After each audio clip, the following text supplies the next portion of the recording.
As we're rapidly entering the 21st century age, a lot of the character traits and ethics education that we've provided children need to adopt to the 21st century as well. And so we have a lot of students who would never go into a video store and take a DVD right off the shelves and walk out the store with it. But they don't see any problems with going on to a peer-to-peer file sharing software service and downloading videos that way. So again, it's really incumbent upon our school system to really help adjust a lot and adapt a lot of their online safety, their ethics, and some of the appropriate use and inappropriate use of technology. They need to adopt a lot of that training to really accommodate some of these new challenges that they're confronting.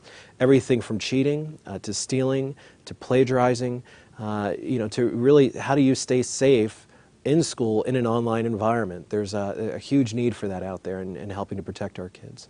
Character education helps children understand values like honesty, respect, responsibility, reliability, trust, fairness, justice.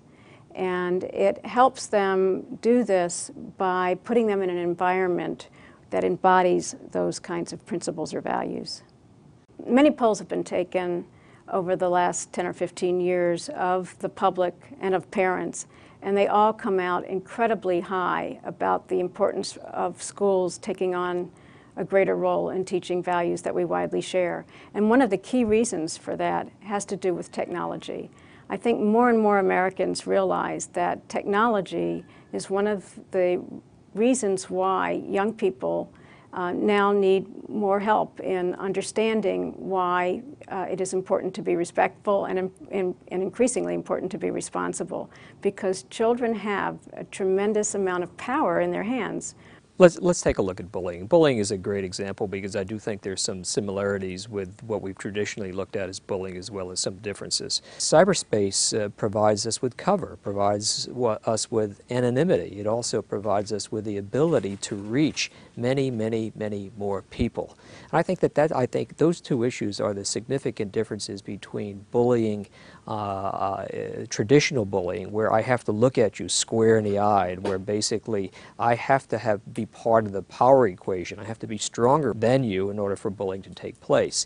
That doesn't always have to be the case with cyber. I mean, we've sort of changed the equation, because now, because of the anonymity of the internet and other forms of cyberspace, is that I could bully almost anybody. I could name call. I could rumor monger. We learned through our own research that of the 1 in 5 children between the ages of 10 and 17 who will be solicited sexually online, nearly half of those solicitations came from other kids.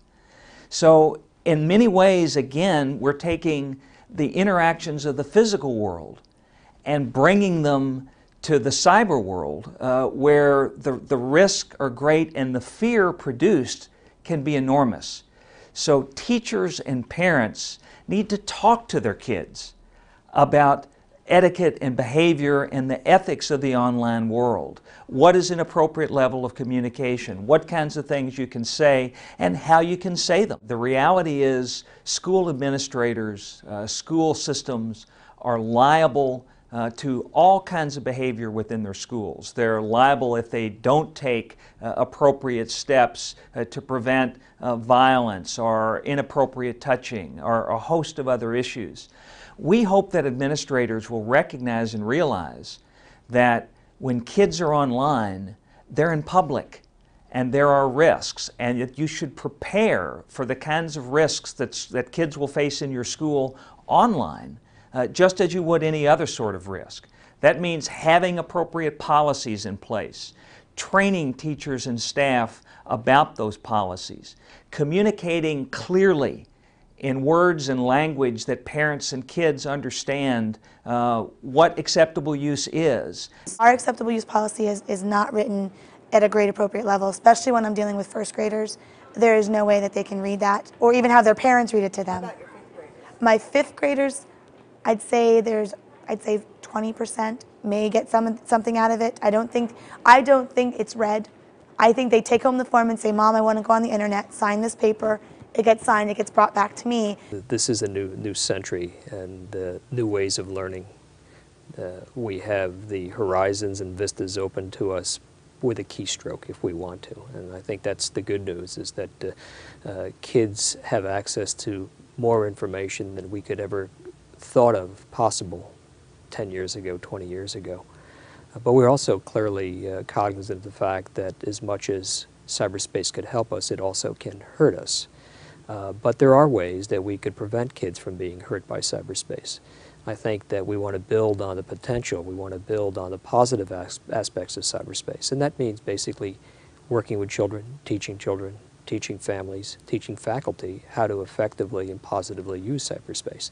I think we have to be careful, and there's a balancing act here. The balancing act is to protect our kids without going so far overboard, and we're so protective that we don't allow our children to engage in the effective use of the cyberspace tools that we have. All of us today as adults pretty much are very busy, and we can't be around our children 100% of the time, watching over them 100% of their time. And whether it's the computers or other parts of their lives, but certainly when it comes to their computers, where we know they spend a tremendous amount of their time, whether they're in the house, or they're at a friend's house, or they're in school, we can't be policing them. And what we need to do is be sure that they have a strong sense of what is right and what is wrong. And it is critical for them to have this ethical base.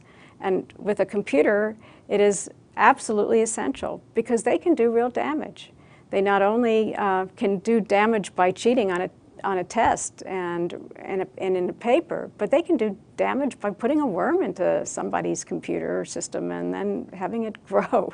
So it becomes absolutely essential, in fact even devastatingly essential, that they receive an ethical grounding, and that it get reiterated and repeated and reinforced, and not just in the family, but in school and in the community at large.